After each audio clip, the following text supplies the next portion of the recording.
Hey, what's going on, Goombas? My name is Michael James. I'm a published author and full-time writing assistant, and today I want to talk about a little more of that. I want to talk about my introduction of who I am. If you're an aspiring writer, hopefully this is encouraging and motivating to you that you can either make a business or career out of writing if that's something you want to pursue, or you can even just write novels and reach that goal of writing a book. Or if you are someone who's looking to hire someone for writing coaching or some kind of help and assistance in your writing, then maybe that's me. So hopefully you can get to know me. Make sure you grab yourself a coffee and make sure you're wearing a good old comfy grandpa sweater, and let's get right into it. So today I'm going to be talking about three things. I'm going to be talking about how I began writing, how I got into it, how I learned I had a passion for it, and then I'll be talking about how I made my writing business, how my career took off, and then lastly, what I do today. What do I offer people? If you're just looking to know what I offer, you can just skip to the end. But if you want to hear my backstory, that's what we're going to talk about first. So when I was younger, I was always interested in art and just being creative. I was very imaginative, I guess you could say. I was kind of a weird kid, to be honest, growing up, but I was very into art. And I remember really enjoying writing, but not really realizing that I enjoyed it, if that makes sense. Even in like elementary school, when we had an assignment where I had to write something, I always enjoyed doing that, and I was always good at it. I can always knock out a story really fast, or if we had to write a piece of poetry or something, I could always do it nice and quick. But I never knew that this was something I actually enjoyed and wanted to pursue at the time. My parents are picture framers. They own a picture frame business. I was always intrigued by the art that they would picture frame. I loved seeing Thomas Kincaid paintings and different paintings from some of their clients and stuff like that. I always thought that was really cool, and I was like, oh, I want to be an artist someday. That would be so cool to be in the arts. And my dad always thought that I would take over the business someday. That was like something he kind of foresaw happening because I was very artsy. And my sister Jess was actually an artist. She still is. She's more of a craftswoman now. She makes signs for people, and she does like hand painting and stuff, and all of her signs are one of a kind and stuff. But she used to do a lot of painting, so I always wanted to learn from her. And I remember even trying to get lessons from her at a time, but I was never good at art. Like, even though I liked painting and drawing and stuff, I was never good at it. You know, I could never do anything very good other than some stick figures. So I wasn't very good at it, but I always thought it was very interesting. But at the age of 12, I was in 6th grade, and we had a project coming up where it was actually funny. I went to a private Christian school, and we had to enter a mandatory statewide competition, and our school was in it, and we didn't have a choice. We had to enter it. And I remember my mom being annoyed about it because she was like, why do I have to pay for your work to be entered in this competition? Like, why can't it just be assignment? And it was kind of funny, but it was a mandatory poetry competition that we had to enter. And the topic we had to write about it was either God is always there or in times of fear, or something like that. It was something along those lines. But anyway, when that competition was going on, one of my good friends passed away. His name was John. He was one of my close friends, and it was a really tough time. It was really hard. It was my first time ever experiencing, losing someone in life, and, a friend dying at that age is a big deal. But, we were close enough that it had a big impact on me. It was just striking. It was hard to fathom or believe. And when that hit me, I decided that I'm going to write this poem in honor of John. So my poem was called He Is With Me, and it was about how God is with us through dark times. And when I was inspired to write it because of John passing, it just came to me. I wrote that poem in probably an hour, and it was just something that came out of me, And long story short, my poem was entered in that competition, and I won an award for it. They didn't have first, second, third place. They just had trophies given to people that had written something that was notable in the judges' opinions. I got something called the Excellence Award. I think there was one award higher than that you could have gotten, which was called Superior, I think, or something. My poem was liked. It won an award in a statewide competition, and I got a ton of praise for it. I had a lot of people saying they loved it. I had the opportunity to read it in front of an audience, I think twice. At 12 years old, that was a big deal, having adults tell you you're really good at writing. And, I had people walking up to me saying, oh, you should become a writer someday, or you should be a speaker someday. You're so motivating. It's so encouraging. Or you should be a pastor someday, because I grew up in that Christian circle. So that was some of the comments I got. And actually, I don't know if you could see it. Might be hard to see. I'm not really sure. But this is a picture of John and I. When I was younger, we were at a fair, and I'm riding his back there. But yeah, this picture I've had in my office. I mean, I've kept this picture for years. I've had it since he passed, and it's really special to me. But anyway, I got all this great feedback about the poem, and I was like, you know what? Maybe I should pursue writing. Like, writing's cool. But again, it was only like a hobby to me. You know, I didn't really see it as something like, oh, this is my career path. This is something I'm going to do for the rest of my life. So I decided, you know what? I'm going to keep writing. So I started writing a lot of poetry in middle school and high school.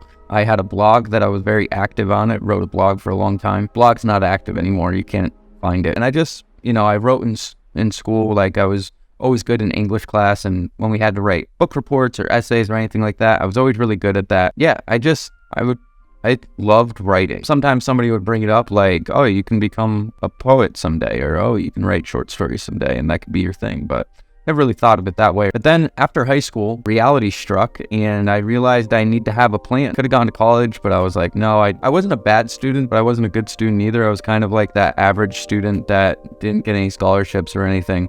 And maybe I could have applied for some, but all I looked at it as was a money pit, and I didn't want to get into college and just choose a random career and then realize this isn't the career path for me and want to switch it up and just spend all this money, because I didn't know like what direction I wanted to go. And I just could not picture myself sitting in a classroom for the next 4 years of my life. Like, after high school, I was like so thankful to be done. I liked like being with friends and stuff, but I didn't like the academic side of just sitting at a desk, especially because one of the things I really disliked about school was that you had to take classes that you weren't interested in. I was of the mindset of, why can't we take classes in things we're passionate about, in things we want to pursue, so we can learn specifically those things. Anyway, moving forward, so I had to pick a career path. And I was the type of person that I didn't want to be like everyone else. I always dressed different than everybody else. And not because I was trying to look cool or anything, but because I didn't want to be associated with other people. So, like, for example, I wore beanies. Like, not a lot of people wear beanies. I mean, today there are plenty of people that wear beanies, but like, it wasn't like the common thing. I always wore a chain, Not all the guys in my school wore chains, so like, that was unique. I always wear grandpa sweaters. I wear sweatpants everywhere I go. I wear slippers everywhere I go. And I wanted to be my own person, and I wanted people to respect or like me for who I was, and not the friends I was associated with or the things I was associated with. With that type of mindset, I also didn't want to work any other job like anyone else. I hated the idea of like working at some type of job that I didn't like, but only doing it because it paid good. Even growing up, I remember looking at people's parents and thinking, why do they come home hating their job to just have dinner and have a few beers, go to sleep and wake up and do it again? Who would do that? Why would they spend half their life doing something they dislike? I didn't get it. I just thought that was such a waste. So I set in my mind that I will not be working a job like that. I will find the job that I love. I don't care if it pays good or not. Because of that, I took a lot of odd jobs. I just did like side hustle type stuff. Like, I would get hired to help somebody for a week or something, or a few weeks. I was never like consistent with my work since my parents were business owners. My dad, he had a business mentality, and he always disliked the way that I was kind of running my life. He always thought that I would be a failure if I kept going this way. Like, I had to find a career path. And, like, I'm not hating on my dad. I love my dad, and we're really close today. But finally, I settled with a job, and it wasn't paying a lot, but it was paying enough. I was like, you know what? Like, I actually like this job. It's unique. I'm passionate about it. I want to stick with it. And it's funny because I never been fired from anything before. It was either that I went a different direction or they didn't need me anymore. My pride got in the way, and I got fired from this job, and I was a mess. I was so mad at life. I remember driving home, crying and laughing at the same time, and shouting out the window like, this is ridiculous. Like, why is this happening to me? My one job that I thought was the dream job that I was going to pursue for the rest of my life has just came crumbling down. I was so upset. I was embarrassed, and it was just, it was a low point in my life. But that boss that fired me, he told me before I left, Michael, I think you have great leadership skills, and I don't think you'll be happy working for anyone else. I think you need to start your own business or do your own thing, because you have really great leadership skills, but I don't think you belong working for someone else. I think you need to do your own thing. Looking back, that was so encouraging. But in the moment, obviously I was angry. Even just a few months past that moment, I looked back and I really appreciated those words because that fired me up. It was kind of funny because in the moment, right after I got fired, like a week later, I was like, I'll show you, I'm going to start my own business and I'm going to be more successful than I ever would have been working for you. It's just ironic that he said that and then I was like sticking it to him, but I was literally doing exactly what he told me to do. That is what led into me trying to find my own business, my own path.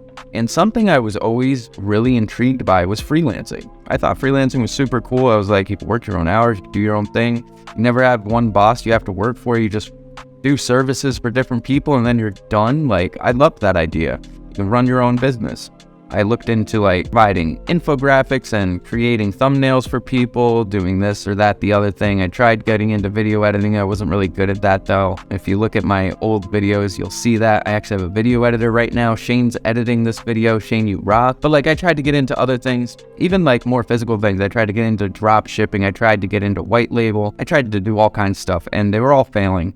But then I remembered writing and I was like, maybe writing is the path I should take. I was like very ignorant to what people were doing as a service as writers online. So I looked into writing and the first thing I found was like copywriting and stuff. And I was like, ooh, don't want to do that. Not into article writing, not into copywriting. Like what other type of writing do people have? But then I found this website, Upwork, and I saw that they had people ghostwriting short stories. I was like, ooh, that's kind of cool. I'm going to try to do that. I was doing transcription services for a while, and I was doing that for a long time until somebody finally hired me to write a short story. And it was like the biggest moment to date in that time. And I only got $40, but I wrote a 10,000 word short story and it was incredible. And I never even got to hear back from that guy if he liked it or not. He ended up being in the hospital when I delivered it. And I was like, well, let me know what you think. And they never messaged me back. So I don't even know if he liked it, but that was like such an enjoyable story to write. The thrill in my loins was just incredible. I was just like all fired up. I was all excited. And I was like, man, I love writing. I want to write more. And so I started trying to figure out how can I become a writer for people and how can I market myself as a writer. And the biggest thing I realized was I don't know anything about writing. So like, I got to learn. And yeah, college is an option, but I didn't want to do college, remember? Forget if it was for Christmas that year or my birthday, but either or, my father bought me a book on writing called The Hero's Journey by Christopher Vogler, which I just did a series on it. You can check out the playlist. It's me going through all my notes that I wrote on that book. I read some of that book and learned about the structure of writing. I didn't read it all when I first got it, but I read enough of it to learn a ton about writing. On top of that, I also started looking for writers on YouTube, and I listened to, oh man, thousands of hours of just writing videos and how to tell a story and script writing and novel writing and all kinds of stuff. And then I realized I also hadn't read a lot growing up. I wasn't a big reader, so I started reading a lot and I fell in love with Sherlock Holmes at first. I was reading tons of Sherlock Holmes, listening to the audio version of it everywhere I drove. Through all of this, I was finally getting into a groove. I sold my first story. It was a big deal. I then started selling outlines. I moved from Upwork to Fiverr because I was getting more traction on Fiverr. That was kind of like how I got into writing. And that's how I really formed my business. I know I didn't really get to my second point, but I'm transitioning there now. That's how I made my business. It started off really small, like $40 for my first order. I think I made $5,000 in my first year, but it was such an exciting journey. And this whole time, I didn't really have a lot of bills. I had a phone bill and I paid insurance on my car, but I didn't have health insurance at the time. I was living in my parents' basement. I didn't have bills to pay. And thankfully I didn't really have much food bills to pay either, because either I would eat with my parents or I was buying really cheap stuff. I was eating like canned soup and ramen for the time because I wanted to save all the money I had. During this time of trying to build a business of selling writing, I wanted to get married to who's my wife today. And we were dating for like 6 years. So I was like, why not just get married finally? Even though I was young, I was only, 20 20, 21 at the time. I had like no money. I think I had like $1,000 in my bank account when I got married, but God provided, and we just believed that it was all going to be all right. Again, transitioning into how I made this business possible, I knew I wasn't making enough from writing. I was making most of my money from writing outlines at the time, also short story and ghostwriting. So I actually got a part-time job working for this hair company, and that's what held me afloat. Even though it was part-time, I was still making roughly $1,000 a month with them. Plus I was making a few $100 with writing. Plus my wife had a full-time job as a nurse's aide. We were bringing in a few $1,000s a month, which was enough to pay rent, pay for bills and stuff as a newly married couple. Thankfully, it all started to work out that way. I would work part-time at this job. I'd work like 5 hours a day every other day. Then I would come home and write, or I would write the next day. And then, we lived our lives. Through that, I also had a lot of freedom to learn how to market myself and to get into other creative outlets to reach people, like through YouTube, and try to meet my clients and stuff like that. So that's kind of how I formed my business. And if you're trying to make a business out of writing, I highly recommend starting with a part-time job, so you still have half your time to designate to client work you have, as well as building up this business. And the other half you can be making money from, a sustainable source like part-time work. So that's kind of how I formed my business. The first year only making $1,000. Second year I made $5,000. Third year, I don't remember how much I made, maybe like $15,000, $18,000. It kept going up. It kept increasing. And now I'm in my 4th or 5th year of doing this, and I've just been blessed with how much work I've been able to produce for myself and generate over time. And that's what I would say to anyone that's looking to build up their own freelance business is you got to start somewhere. Start small. I did publish 2 books, and I'm very proud of both of them. The first one is called The Secret Fountain. This one actually started out as a ghostwriting opportunity, and then it turned into building a friendship with the co-author, Grace Lockhaven. And, she allowed for me to be one of the authors of this book. Which I did write the whole thing, but she provided the editors, she provided the art for the cover, and she did everything else. So she is just as much an author as I am. But this book was done, I'm so happy with this book. It did very well in its first year. I think we had over 900 sales in the first year, which is a big deal for a debut author. Part of that is because I was connected to another author who was already semi-established in this genre, which is like middle grade fantasy, but I was very happy with how well this book did. Plan on writing more books with this publishing company, Twisted Key Publishing, in the future. But that was the first book I ever published, and it was a dream come true.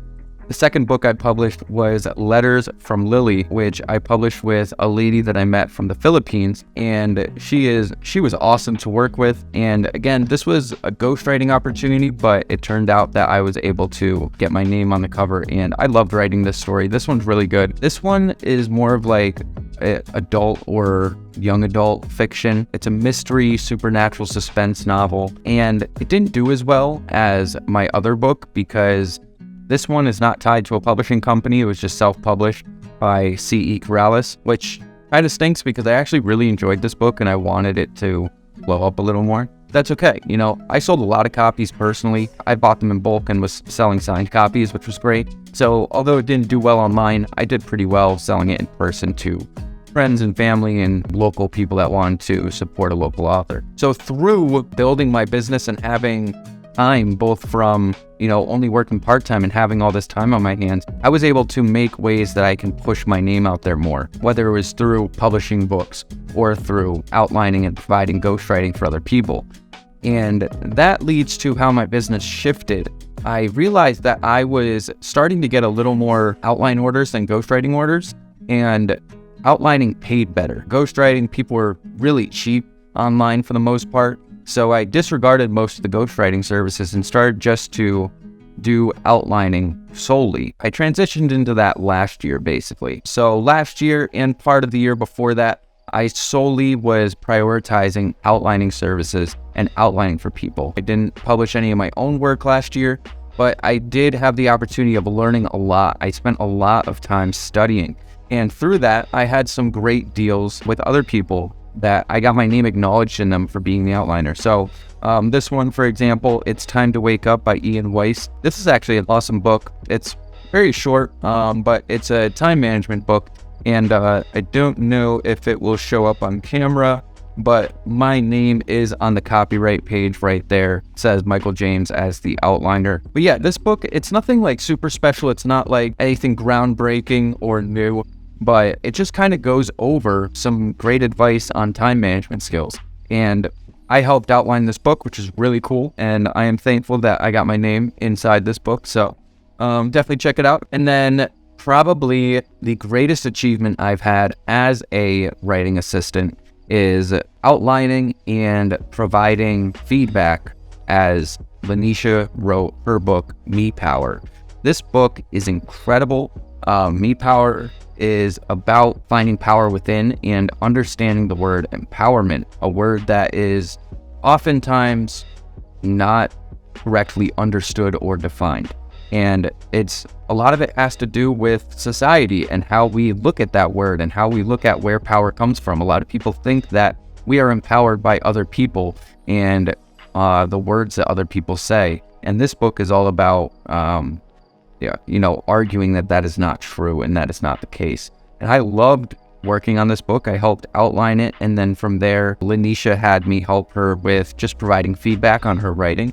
And she's an incredible writer. This is by no means a way for me to take away from the incredible amount of work she put into this book. It is absolutely fire. I loved it, and I would highly recommend it to anyone. I wouldn't be surprised if this is a bestseller someday. Lanisha's she's a really great person, down-to-earth person, a friend of mine, and I was so happy to be a part of this project with her. Again, it probably won't show up on camera. Right underneath my finger here is where my name is in the acknowledgement section. But I'll read it to you. It says she's giving a list of people she wanted to acknowledge: my personal team, editor, this person's name, that person's name, and then the sentence ends with, and Michael James, who supported my work with honest feedback, encouragement, and writing expertise. So that was just so fulfilling to hear her say that. And she's a professional linguist, so for someone like her at her like prestigious level to say that to me meant a lot. And someone who's self-taught too. Like, I didn't go to school for this stuff. I learned it all from just studying on my own and being disciplined in studying, researching, writing. For her to say that she was happy with my support, encouragement, and the expertise I provided was just such a big deal. That was probably the biggest achievement I've ever had, even probably bigger than the books I published. I mean, this is just like, it was such a fulfilling thing, because a lot of times as an outliner, I outline for people and they don't let me know if they used my outline. Like, hey, I finished that book, like, thank you for outlining it. They never tell me if they actually finished their book, which really stinks, because I would love to see that my work was actually valuable to somebody and it actually went on to produce something. I've actually found a few books online where my outline was used. They didn't acknowledge me in the pages or anything or tell me that, so I'm not going to mention what those books are. The ones that I am acknowledged in, Me Power and It's Time to Wake Up, are both books that I'm proud to say that I helped on the back end of the book. So yeah, that's kind of just like a summary of all of the achievements I've had and the progress I've made in my business. And over time, I've made enough progress that I don't have a part-time job anymore. I am full-time writer and writing assistant now. I'm working on my next novel right now, which is really exciting. And I'm also working with clients, teaching them how to write and providing outlines and stuff. So this all brings me to my final point of, what do I do today? What am I providing for people, and what do I do in my career? And as a full-time writing assistant, like, yes, I'm still passionate about writing my own work. I have actually 3 different book ideas I want to write. One of them I've written a chapter and a half, maybe 2 chapters of, and I kind of left it for a long time, but I think I'm ready to start writing it again. A second one, I've outlined a lot of it, but I have not written it yet, and that one is really exciting. I'll give you a little spoiler. It's a fairy tale or a retelling type story, and it kind of follows the trope of a knight saves a princess from a dragon, but it's very different. It's unique. It's my own flavor of that story, so I'm really excited to write that one. I think I'm going to start that one soon. The third story, I've written about 6 or 7 chapters of that one. I'm hoping to finish it this year, is a book that I'm writing with Twisted Key Publishing. So that one's exciting. So yeah, those are the book projects I have personally, but in my career and in my business, what I'm doing, mainly right now, I'm actually offering alpha reading services. Alpha reading is basically where someone is writing their book, and before the book's even finished, as they write each chapter, they send it to me and ask me to give feedback and suggestions and analyze it. So I provide analysis on their work. I say what I liked, what I disliked, what they did well, what they didn't do well, what I would add, what I would take away, all kinds of different suggestions on the flow and the pace, and just providing overall feedback like that. And doing that helps ensure that the writer doesn't make any mistakes early on, like have plot holes, or doesn't underdevelop or overdevelop any certain character or setting details. It just overall makes the story feel a lot more polished so that it is ready to be sent to an editor when it is complete. So this kind of cuts out having to write multiple drafts. Usually doing this, you will only have 2 drafts instead of maybe 3 or 4. That doesn't mean that drafting's bad or anything. You could have more drafts than 1, but it just kind of helps polish your story as you go. And it's especially helpful for people that already have like a game plan. If they have an outline in mind and have a story idea prepared, then this will ultimately help them just follow that outline and keep going. So I love providing feedback like that. It is so fun. It's so exciting and encouraging to see people grow as writers, especially when I provide feedback and tell them to revise something, and then I read their revisions later on and see that they've changed it and made it better. It's like so exciting to see that, yes, you did it right. So I love doing that. It's kind of like coaching, but you know, it's hands-on and reading their work. And then I also still do a lot of outlining. I love outlining because I love teaching, like I said, about storytelling. I love adding structure to people's ideas and organizing their thoughts for them and doing research on different topics. That's a lot of fun. And then I do ghostwriting here and there, but like I said in the past, ghostwriting doesn't really pay these days unless you can land like a big ghostwriting gig and then prove yourself. You can get into the big leagues, but I haven't gotten to that point. So I haven't had people offer me a ton of money for ghostwriting. Like in the last year, I've only ghostwritten, I think, 2 stories. One of them I wasn't really proud of, to be honest. The other one I really liked. But if somebody were willing to offer me a good amount and I was able to, then I probably would. Ghostwriting is also pretty stressful because I've come to a level of knowledge on writing that I know that I'm not the best writer, so I'm hypercritical with my writing, and it takes me a long time. So people probably wouldn't like me as a ghostwriter, but yeah. So those are the things I'm offering right now, mainly outlining and alpha reading. I also do one-on-one coaching for some people. It's a small select group because it takes a long time, and you know, I don't have time to do it for everyone. So it's very special if someone gets to do that with me. It costs a little more, but it is a lot more hands-on, and I love building relationships with my clients. I've built friendships that are so strong and so great that I have driven hours just to meet my clients in person and hang out with them and talk to them about writing, but also just meet them as a person and talk to them as a friend. So that's kind of like a background of me. That's my writing testimony, where I am in life now. Kind of wanted to share this because it's kind of like a little bit of venting for me, just getting it out there. But also, I feel like a lot of people don't know what I do or who I am. I kind of hate that. A lot of people say, hey, don't you still work for that hair company? And, you know, there's nothing wrong with that, but no, I don't. I'm a writer. I'm a full-time writer, and I assist people with writing and teach people how to write. And I'm proud of that, and I want everyone to know that. If you are a writer yourself or someone who's interested in writing, I would highly encourage you to get into the habit of writing. It is so fulfilling, and it is, it's almost stress relieving in a way. It just feels good to write and let your emotions pour out on a page, whether it's through storytelling, whether it's through journaling, whether it's through whatever means it is. When you are being creative and putting thoughts into words, it is just so fulfilling, and I would not recommend it more. It's just incredible. So I would highly recommend writing. Everyone has a story to tell, whether it's a personal story or something that comes from your imagination. Everyone has a story to tell. And if you're someone who wants to learn about writing, reach out. I'd love to teach you about writing, or watch my videos. I talk about writing a lot. That's all I talk about. Don't be a Goomba about it, and just get on it, you know? Learn about it. It is so exciting, and there's so many tons of free resources online. You don't even have to pay me if you don't want to. Like, yes, obviously I'm trying to make a business, and I love teaching people one-on-one, and it's probably more intentional, and you can get greater feedback. But I also just want to see people grow as writers, and I love building a writing community. So even if you just took my advice and went and wrote on your own without ever hiring me, that's okay. Like, I would love to see you grow as a writer. Thanks for watching. If you watched all of this, I hope it was either inspiring or encouraging or informational. If you want to reach out to me, there's contact information on my website. You can reach me there. If you just go to the homepage, mjvwritings.com, scroll all the way to the bottom, you can just fill out that block and I'll get an email. Or whether you're a writer just looking to talk or you're a writer looking to hire me, I'd love to talk to you. Hoping to do more videos in the future. I know that I've been vacant from the YouTube world for a while, but yeah, this is kind of like a writing vlog, but it's getting really long. So goodbye. Thanks for watching, and I'll see you in the next one.